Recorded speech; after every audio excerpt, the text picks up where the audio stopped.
lest he might become prideful or something. He was prepared to walk away empty-handed. Unlike many today who believe that they receive dreams and visions of God so they can write a book and make some money and travel on their private jet, he added no charge to what he received from God. The Babylonians, that's their mindset. They said, we will give you a prize. We will give you something. And isn't that what Babylon says today? If you can, represent us, you will get your private jet and you will get your money and you'll get a good salary package and all that sort of thing. But yet Daniel, the Israelite, somebody to represent God's people, said, I'm not accepting anything. It was given to me freely, and freely I will also give. Sometimes people look for an earthly reward in doing God's service. It might not even be monetary, it might be recognition, respect, admiration of the people around them, maybe a round of applause for everything they do. But Daniel did not wait around for any reward. I think he would have been quite happy to just sink back into the background and not even be known for what he did. It was all for free. And these are just, once again, just some things that I find amazing about Daniel, some things that I find really admirable about him. It is no wonder that God was not afraid to use him for these great things, because in everything, God received the glory. And I wonder, how many of us would be willing to do the same in everything. God receives the glory. And I'm sure that when God finds a people who will receive nothing for themselves from it, people who are humble, who will take no glory to themselves, but will always point it to him, well, how could he be afraid of using such a person when there's nothing in it for self, when it's all for his glory, when it's all for his purpose? When we start to add our own glory to it, when we start to add ourselves to it, well, it's because I was so great, well, it's because, I'm so good at this. And when God doesn't receive the glory, you can see why he will stop using such a person. He is looking for people in whom he can show himself to be strong. He's not looking for people who will look strong to the public in themselves, but through he can show himself strong.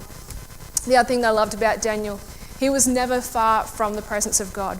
If we know the situation in Daniel chapter 6, that the writing had been signed that everybody must kneel down and bow down to the gods of Babylon. And if we read in chapter 6 and verse 10, I won't go through the whole story because we know it, but in chapter 6 and verse 10 it says, Now when Daniel knew that the writing was signed, he went into his house, and windows being opened in his chamber toward Jerusalem, he kneeled upon his knees 3 times a day and prayed and gave thanks before his God as he did aforetime. He had a commitment to God that he was never going to stray far from God. And again, this reminds me of John, who just always followed closely to Jesus Christ. When the rest of them fled in terror, he was still there at the foot of the cross. Like I said before, when the rest of them sat around the table, he wanted to be the nearest to Jesus Christ. He just had such a hunger, such a desire, such a wanting to be close, to always be there. And so it should be for us if we want to be those people that are head and shoulders above the rest, people that God can show himself strong, people that God can use to turn this country, this world, upside down. We've got to be people who really do pursue God, who separate ourselves unto God, and who are willing to pursue him that much more. Daniel did not have the reality of the ever-abiding presence of the Spirit in his life as we would have today.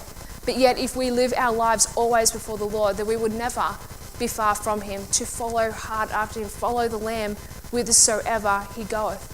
Daniel and John and Paul and many others in the Bible, they had wonderful gifts from God that they used to his glory and that changed the world. They were men who followed hard after God and separated themselves for his purpose. Daniel, when the temptation to just go along with the Babylonians, to just take part in all their riches and would have been strong, but yet he'd separated himself. I will not be defiled. John, who could have just run and fled with the rest of them as they went and hid themselves in fear, when I am not leaving his side, I will stay here to the very end. Paul, who could have said, well, this isn't really what I want for my life. No, he picked up for 3 years. He went to Arabia and to Macedonia and committed himself to understanding the revelation of Jesus Christ, to understanding Jesus Christ, to understanding the Old Testament and how that is fulfilled in Jesus Christ. And these were powerful men who just did so much for the gospel, so much for God's people, who were just mighty men. And like I said, even just that bit above the rest in some ways. Everybody can be used for God's purpose, but it's like God could really show himself strong in those people. They followed hard after God and they separated themselves for his purpose, that they might receive the revelation of him and open it up to other people. They were above the rest. They were extraordinary people, just people who stand out. But we too can be those people. But really it's just a question of what will we give for the revelation of Jesus Christ? How much will we give ourselves over to understanding Jesus Christ? I believe we can understand the scriptures and we can all know Jesus Christ. We can all have a relationship with him and we can all be in the church, but yet those people who will give themselves over that much more, it's like God gives a revelation of himself that much more. God uses them that much more for the kingdom. And I was just sort of thinking about this congregation, even, what God has done so far. When we receive news from Erastus about what's happening in Africa, that the work there is just growing and growing and growing. And I sort of feel that this is a congregation that God would love to use for his purpose, to turn this world upside down, to turn Australia even upside down. But how much are we willing to give for that?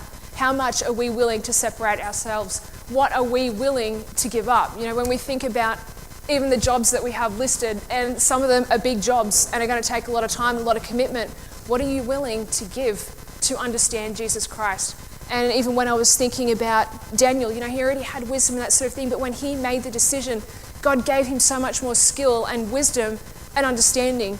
And even the things that I do, when I put out a newsletter, it's easy for me to write some words and put a newsletter, but how much better it would be if I had skill and wisdom and understanding to put together a newsletter that will reveal to people their innermost thoughts and, change their lives. You can put together a newsletter, or you can have wisdom and understanding and something that will just have the power of God behind it, so much better. And God gives everybody different gifts, and God has given us all something that we can do for the church. And wouldn't it be great if we could just apply ourselves that bit more, that we would be able to have wisdom and skill and understanding in that which God has given us to do, that it would have that much power behind it, that God could use this congregation. I would never underestimate the power of this congregation. I would never underestimate the power of a gathering of believers that God can use for mighty things. God could use one man, Daniel, to make a difference to a whole kingdom, to the point where, the king sort of said, right now, everybody, you're going to bow down to the God that saved Daniel from the lions. That's one person. Well, imagine what God could do with us as one congregation if we would just, each and every one of us individually, purpose in our hearts, I'm going to give that much more of myself to God. I'm going to separate myself. I know Jesus Christ and I've walked with him for some time, but I just want to know him more. And I just want to be used by him to a greater capacity. Don't get too comfortable where you're at. Yes, we can give thanks, we give praise to God for what he's done. But you know what? I think I can give a little bit more. And I think I can receive that bit more from God. And so I was really encouraged by the life of Daniel, the life of John, the life of Paul. This week as I was reading the book of Daniel and thought, what a mighty man, what an amazing person.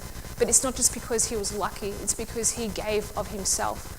And, I just hope that tonight that I've been able to encourage, the rest of us as well to just be those people that, don't just be too comfortable with a little bit, but how much do you want to give and how much do you want God to be able to use you in such a way? Let's just close in prayer.